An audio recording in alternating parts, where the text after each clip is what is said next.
அடுத்தவங்க ஆரம்பிச்ச அரசியல் கட்சியில அடுத்தவங்களுடைய அட்ரஸ்ல அரசியல்வாதிகளா இருந்துட்டு இருக்கிற இவங்க எல்லாருக்கும் ஒரு சவால்.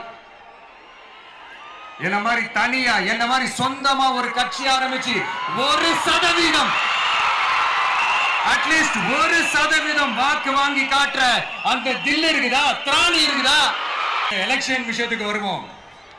விஜய் என்னப்பா இவரை மட்டும் தான் எதிர்க்கிறாரு, இவங்களை எதிர்க்க மாட்டேன்றாரு, அவங்கள பத்தி எதுவுமே சொல்ல மாட்டேங்கிறாரு. இல்ல நான் கேட்கிறேன், இது யாருக்கான எலெக்ஷன்?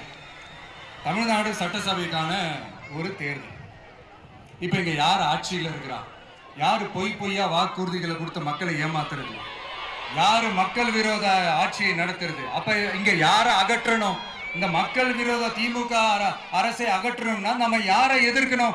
எதுக்கு தேவையில்லாம பல முறை மக்கள் ஆல்ரெடி டிலீட் பண்ணவங்களை எதுக்கு நம்மளுடைய கான்சென்ட்ரேஷன், நம்மளுடைய டார்கெட் திமுகன்றப்போ டார்க்னஸ் குள்ள எதுக்கு கல்லெறியணும்?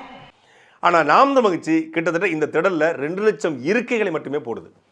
2 லட்சம் பேர் இருக்குன்னா குறைந்தபட்சம் 5 லட்சம் பேர் ஃப்ளோட்டிங் இருந்தால் தான் அந்த 2 லட்சம் இருக்கைகள் போட முடியும். சில பேர் வந்துட்டு போயிட்டு இருப்பாங்க.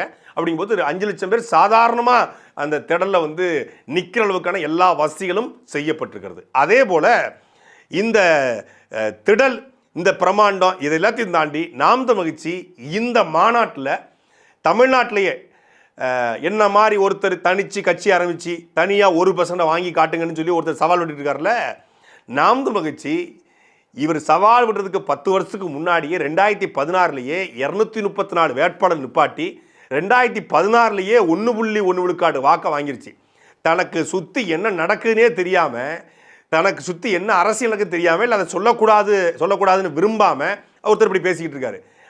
2016 1.1 விழுக்காடு வாக்களை வாங்கும்போது 234 வேட்பாளர் அறிவிச்சாங்க. இன்னைக்கு நாம் தமிழர் கட்சி 8.2 விழுக்காடு வாக்குகளை பெற்றிருக்கிறது. தேர்தல் ஆணையத்தால் அங்கீகரிக்கப்பட்ட கட்சியாக மாறி இருக்கிறது. தமிழ்நாடு முழுக்க கிட்டத்தட்ட 2024 36 லட்சம் வாக்காளர்கள் நாம் தமிழர் கட்சி உறுதி செய்யப்பட்டாங்க. இந்த 2 ஆண்டுகளில் தான் நாம் தமிழர் கட்சி பல மடங்கு வளர்ந்துருக்கு. நாம் தமிழர் கட்சி தேஞ்சிருச்சு, நாம் தமிழர் கட்சி அழிஞ்சிருச்சுதான். நாம் தமிழர் கட்சி இந்த 2 ஆண்டுகளில் தான் ஒவ்வொரு வாக்குச்சாவடிக்கும் முகவர்கள் நியமிச்சிருக்காங்க. இந்த 2 ஆண்டுகளில் நாம் தமிழர் கட்சியுடைய கட்டமைப்புகள் முடிஞ்சிருக்குது. இந்த 2 ஆண்டுகளில் தான் நாம் தமிழர் கட்சி மாவட்ட, மண்டல, மாநில பொறுப்பாளர்களை நியமிச்சிருக்காங்க. இந்த 2 ஆண்டுகளில் நாம் தமிழர் கட்சி தீவிரமான தன்னுடைய கிளை, நகர, பேரூராட்சி, மாவட்ட கட்டமைப்புகளை முழுமையாக முடித்து ஒரு மாநாட்டை சந்திக்க இருக்கிறது. கட்டமைப்பே இல்லாமல் தான் 2024 தேர்தல் அணுகுச்சு. அப்போவே இவ்வளோ பெரிய கூட்டம்னா கட்டமைப்பெல்லாம் முடித்து மீண்டும் தனிச்சு ஒரு கொள்கையை முன்வைத்து நாம் தமிழர் கட்சி இந்த மாநாட்டை முன்வைக்குது. 234 தொகுதியிலையும் 117 பெண்கள், 117 ஆண்கள், 120க்கும் மேற்பட்ட இளைய புதிய தலைமுறை, முதல் தலைமுறை பட்டதாரிகளை 26, 27, 28 வயசு இளைஞர்களை வேட்பாளராக களத்திருக்குது. வேட்பாளர் நிற்கிறவனுக்கு பணம் தேவையில்லை, மக்களுக்காக உழைக்க நாம வரோம்.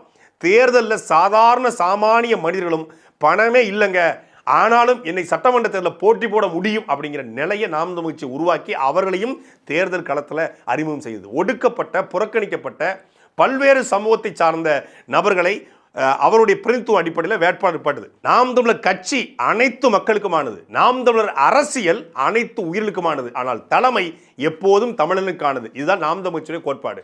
வந்தவரை எல்லாம் வாழ வைப்போம், எம் சொந்தவரை மட்டுமே ஆள வைப்போம்.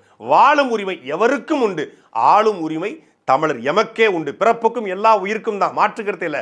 ஆனால் எங்களுக்கு இருக்கிற ஒரே ஒரு நிலம் தமிழ்நாடு. அந்த நிலத்தை தமிழை தாய்மொழியாக கொண்ட ஒருத்தன் ஆள வேண்டும்ங்கிற அந்த கோட்பாட்டின் அடிப்படையில் தான் இந்த மாநாடு முன்வைக்கப்படுகிறது. அதே போல தான் நாம் தமிழர் கட்சியின் வேட்பாளரையும் தேர்வு செய்கிறாங்க.